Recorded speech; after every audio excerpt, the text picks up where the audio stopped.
Bonjour, nous sommes le mardi 6 août 2024 et le sujet sera Google TV Streamer. On en avait parlé il y a quelques temps, qu'il y aurait un nouveau un remplaçant du Chromecast et qui s'appellerait Google TV Streamer et qui sortirait, on n'a pas encore de date, mais on a un prix. Pour l'instant, c'est outre-Atlantique et ça sortira probablement l'année prochaine ou pas avant déjà 2024. N'oubliez pas de vous abonner pour plus de news sur le monde de la high-tech ainsi que les bons plans également sur mon Twitter. Google TV Streamer dit adieu au Chromecast. Son remplaçant est là, mais il va falloir y mettre le prix. En comparaison, le Chromecast HD est à 39€, le Chromecast 4K est à 79€. Après, on peut les trouver bien moins chers, spécialement pendant les soldes, comme environ 50€ pour le 4K. Pour la version HD, c'est une dizaine d'euros de moins, c'est dans les 30. C'est fait, le successeur du Chromecast de Google a été officialisé. Baptisé Google TV Streamer, ce boîtier se veut davantage un boîtier multimédia qu'un simple petit appareil de streaming. Donc, ce sera un petit bonus en plus.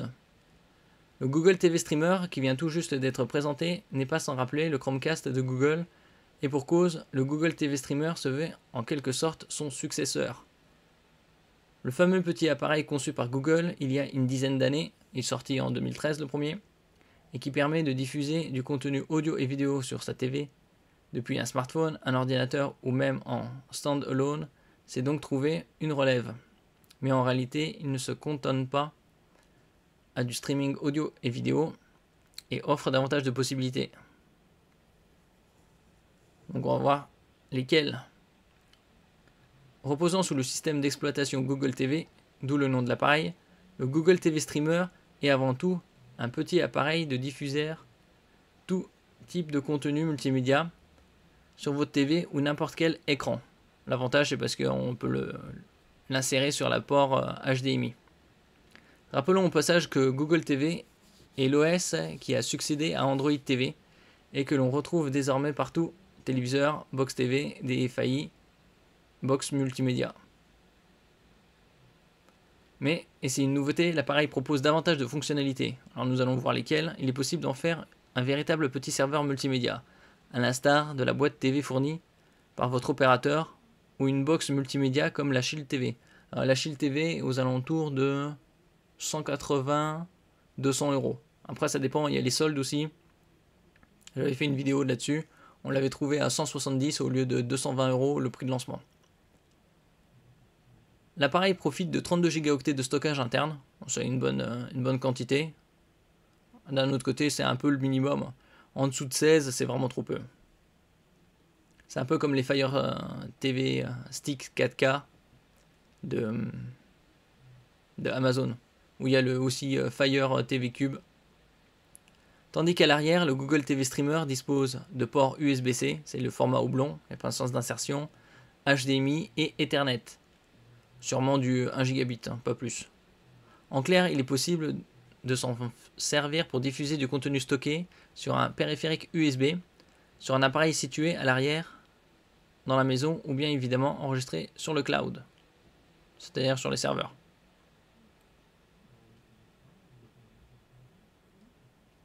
En outre, en installant une application comme Molotov ou celle fournie par votre FAI, c'est-à-dire fournisseur accès Internet, c'est le cas d'Orange par exemple, qui propose depuis peu son application Orange TV sur Google TV. On profite des mêmes avantages qu'une box TV livrée par un FAI. Et donc cette version-là sera un peu plus performante que le Chromecast qui est sorti il y a quelques années. Parmi les autres nouveautés, on peut citer une capacité de stockage 2 fois supérieure et un SoC plus puissant qui assure à l'appareil des performances 20% supérieures par rapport au Chromecast avec Google TV. 20% c'est peu. Personnellement, je m'attendais aux alentours de 40-50% supérieurs. Là où le Chromecast avec Google TV est commercialisé en deux versions, l'une étant capable d'afficher une image HD uniquement et l'autre prenant en charge la 4K. Oui, après c'est du simple au double aussi au niveau du prix. Il n'existe qu'une unique version du Google TV Stream. Eu égard sa puissance et surtout son prix, celle-ci peut évidemment pousser jusqu'à la 4K, Bon, d'un autre côté, 4K en 2024, on va dire, ça commence à être le standard. Il y a également la HDR, Dolby Vision et Dolby Atmos. D'un autre côté, c'est le minimum, puisqu'il y a la 4K. La 4K tout seul, c'est bien, mais sans le HDR, Dolby Vision et Dolby Atmos, il y a quand même un sacré écart au niveau de la qualité visuelle et audio. Et comme on retrouve désormais de l'intelligence artificielle absolument partout, surtout avec l'événement Google I.O. qui a eu lieu mi-mai, ça a été un florilège de IA tout le temps, une overdose comme je dis. Le Google TV Streamer profite d'un système qui recommande à l'utilisateur certains programmes, qui propose des résumés complets, donne des avis et des analyses. Un système qui exploite bien évidemment Gemini, l'IA de Google. Donc ce sera toujours mis à jour.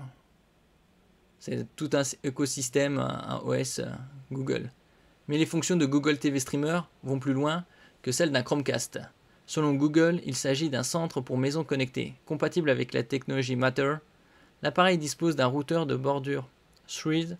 Il prend donc en charge tous les appareils d'une maison connectée et offre un contrôle visuel de votre habitat, caméra, éclairage, thermostat. Donc c'est un peu la maison connectée, on va dire. C'est de la domotique. Et nous allons voir bientôt à quel prix. Nouveau boîtier, nouvelle télécommande. La télécommande vocale qui accompagne le Google TV Streamer reprend quant à elle la forme du Chromecast avec Google TV. Il s'agit d'un petit boîtier blanc au coin arrondi assorti d'une molette et de quelques boutons permettant tant d'allumer et d'éteindre l'appareil que de couper le son, d'accéder à l'écran d'accueil, de lancer YouTube ou Netflix, parmi tant d'autres. Petite nouveauté, la télécommande dispose désormais d'un dos texturé. Bon, après c'est l'esthétique. Google explique ainsi que le boîtier a été revu et corrigé, notamment en termes de longueur, afin d'offrir une meilleure prise en main. Seconde nouveauté, elle profite d'un bouton qui peut être personnalisé au cas où le raccourci proposé par défaut ne vous conviendrait pas. Bon, un peu de personnalisation.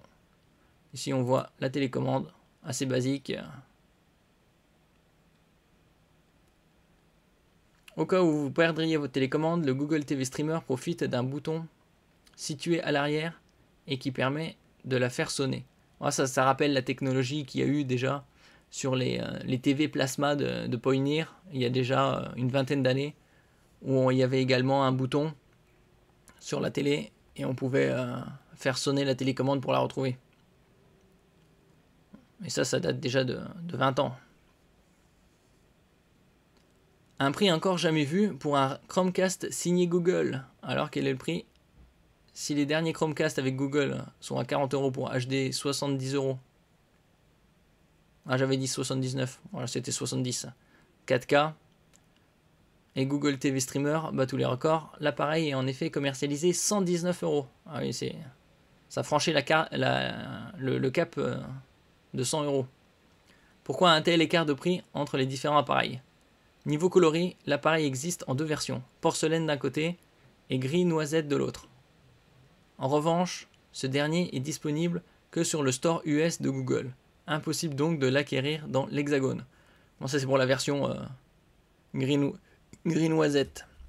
Enfin, même si les plans concernant l'avenir des appareils Chromecast sont incertains, il semble bien que le Google TV Streamer tende à les remplacer définitivement. Après, ce sera sous combien de temps? Peut-être d'ici 2 ans. Après 1 an, ce sera un peu court. Ce changement est-il réellement nécessaire? Peut-être. Rappelons que le Chromecast a connu plusieurs déclinaisons, 7 au total, en incluant le Chromecast audio. Et que le premier modèle remonte déjà à 2013. Donc déjà il y a plus de 10 ans. Donc 119 €. Ça reste encore assez correct. Après, il y aura certainement les Black Friday, il descendra en dessous des 100 €. Merci pour votre écoute. N'oubliez pas de mettre un j'aime, un commentaire, de partager et de vous abonner à la chaîne. À la prochaine fois.